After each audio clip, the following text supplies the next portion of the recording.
ಅವೈಜ್ಞಾನಿಕ ಕಸ್ತೂರಿ ರಂಗನ್ ವರದಿಯ ಕುರಿತು ಸರ್ಕಾರಕ್ಕೆ ಗಾಂಭೀರ್ಯತೆ ಅರಿವಿದೆ.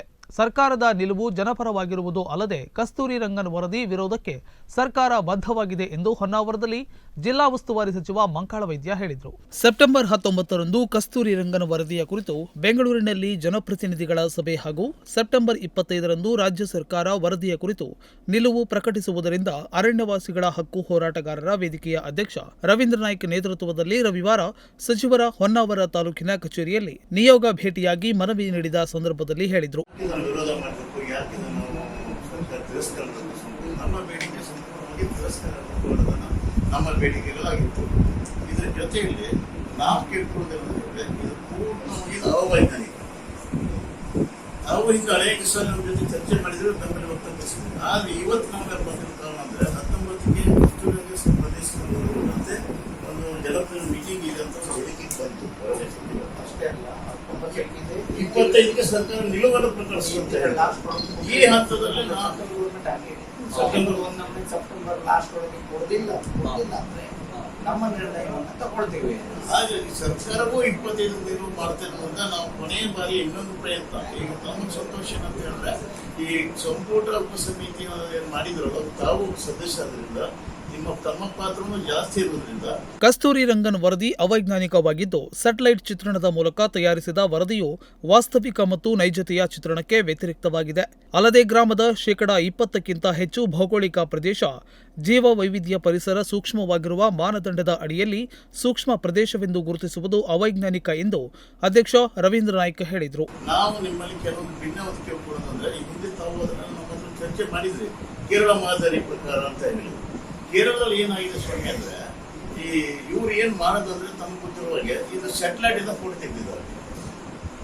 ಎಲ್ಲೆಲ್ಲ ಗ್ರೀನ್ ಕಾಣ್ತದ, ಹಸಿರು ಕಾಣ್ತದ, ಎಲ್ಲವೂ ಸೇರಿಸ್ಬಿಟ್ಟಿದ್ದಾರೆ.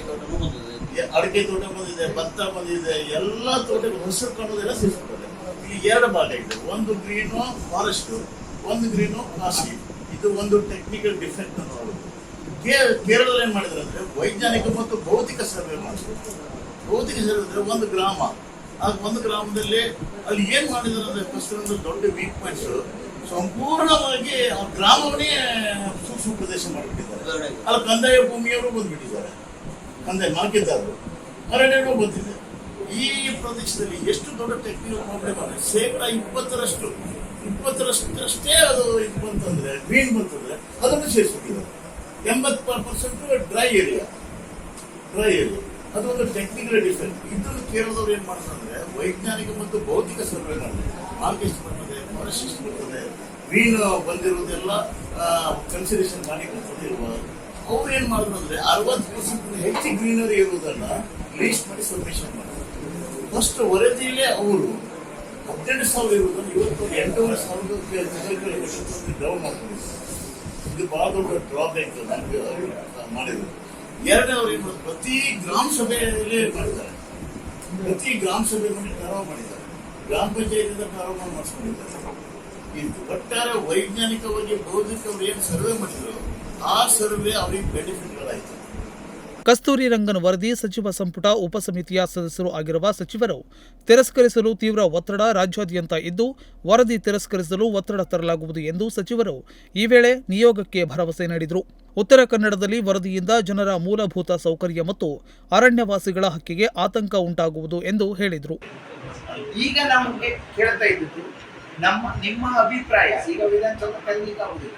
ನಮ್ಮ ಅಭಿಪ್ರಾಯ ನಾವೊಂದು ಕಮಿಟಿ ಮಾಡ್ಕೊಂಡು ಮತ್ತೆ ಪುನಃ ಕ್ಯಾಬಿನೆಟ್ ಇಂದ ನಾವು ಕಳಿಸ್ತೀವಿ. ಜ್ಞಾನ ಸಂಸ್ಕೃತಿ ಮಾಡಿಕೊಂಡಿಲ್ಲ ನಮ್ಮ ಕೇಂದ್ರ ಸರ್ಕಾರ. ನಾವು ಇದಕ್ಕೂ ಮತ್ತೆ ಪೂರ್ತಿ ಇರಬೇಕು. ನೀವು ಯಾವ ಟೆಕ್ನಿಕಲ್ ವಿರೋಧ ಮಾಡಿ ಆವಾಗ ನಮ್ಮ ಹೆಲ್ಪ್ ಮಾಡ್ಕೊಂಡು ಅನಿಸ್ತಾ ಇದೆ. ನಾವು ಇಂಥ ನೋಟ್ಸ್ ನನ್ನ ರಿಜೆಕ್ಟ್ ಮಾಡಿ ಕೇಳಿದ್ವಿ. ಅದನ್ನು ಅವಕಾಶ ಬರುತ್ತೆ ಅಂತ ಅದು ಯಾವ ಕಾರಣಕ್ಕೂ ಒಪ್ಕೊಳ್ಳಿಕ್ಕೆ ಸಾಧ್ಯನೇ ಇಲ್ಲ. ನಮ್ಮ ಜಿಲ್ಲೆಯಲ್ಲಂತೂ ಸಾಧ್ಯನೇ ಇಲ್ಲ. 75,750 ಏನಿದೆ ಎಲ್ಲ ಬೀಳಿ ಬರುತ್ತೆ. ಹಾಗಾಗಿ ನಾವು ದಯವಿಟ್ಟು ಆ ಕನ್ವೆನ್ಷನ್ ಟೆಕ್ನಿಕಲ್ ಡಿಫೆಕ್ಟ್ ಅನ್ನು ನಾವು ದಯವಿಟ್ಟು ನಮ್ಮ ಮಾಡಿ ರೇಜ್ ಮಾಡಿದೆ. ಅದೆಲ್ಲ ನಾನು ಮೀಟಿಂಗ್ ಕರಾವಳಿ ಬಂತಂದ್ರೆ ನನ್ನ ಮೆದುಳು ಪೂರಕಲ್ಲ ಆಗ್ತದೆ. ಮತ್ತು ನಾವು ಇಲ್ಲಿಂದ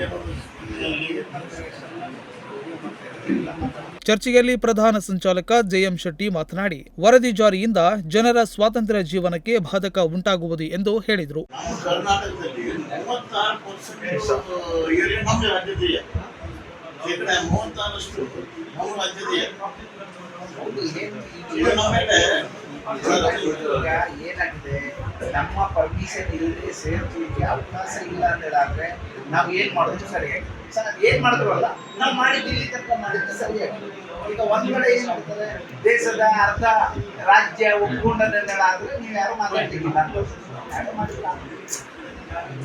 ಒಂದು ಮಾತು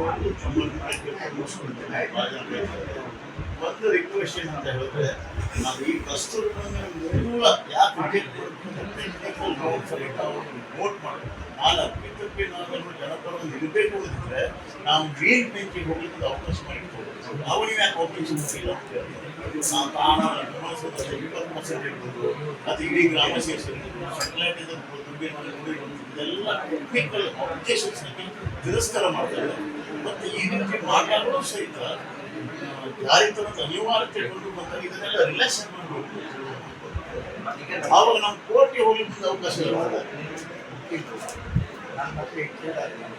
ನಾವು ವಿಧಾನಸೌಧದೊಳಗೆ ನಾವು ವಿರೋಧ ಮಾಡಿದ್ದನ್ನ ಅಜೆಂಡಾ ಇದೆ, ಏನಂದ್ರೆ ಆದೇಶ ಅಂದ್ರೆ ನಾವು ನಮಗೆ ಕಸ್ತೂರಿ ರಂಗನ್ ವರದಿ ಬೇಡ ನಮ್ಮ ರಾಜ್ಯ. ನಿಯೋಗದಲ್ಲಿ ಪದಾಧಿಕಾರಿಗಳಾದ ದೇವರಾಜಗೊಂಡ, ಬಾಲಚಂದ್ರ ಶೆಟ್ಟಿ ಆಚ್ವೆ, ಮಹಾಬಲೇಶ್ವರ್ ನಾಯ್ಕ್ ಬೇಡ್ಕಣಿ, ಸಂಕೇತ್ ಹೊನ್ನಾವರ್, ದಿನೇಶ್ ನಾಯ್ಕ್ ಸಿದ್ದಾಪುರ, ವಿನೋದ್ ನಾಯ್ಕ್ ಯಲ್ಕೋಟಗಿ, ಚಂದು ಬೆಳಕೆ, ಸುರೇಶ್ ಕರ್ನಾಕೋಲ್, ಆಯೂಬ್ ಉಮ್ಮರ್ ಬೆಟ್ಟುಳಿ, ಜಿಕೆ ಗೌಡ ಮುಂತಾದವರು ಉಪಸ್ಥಿತರಿದ್ದರು. ನಾಗರಾಜ್ ನಾಯ್ಕ್, ನುಡಿಸಿರಿ ನ್ಯೂಸ್, ಹೊನ್ನಾವರ.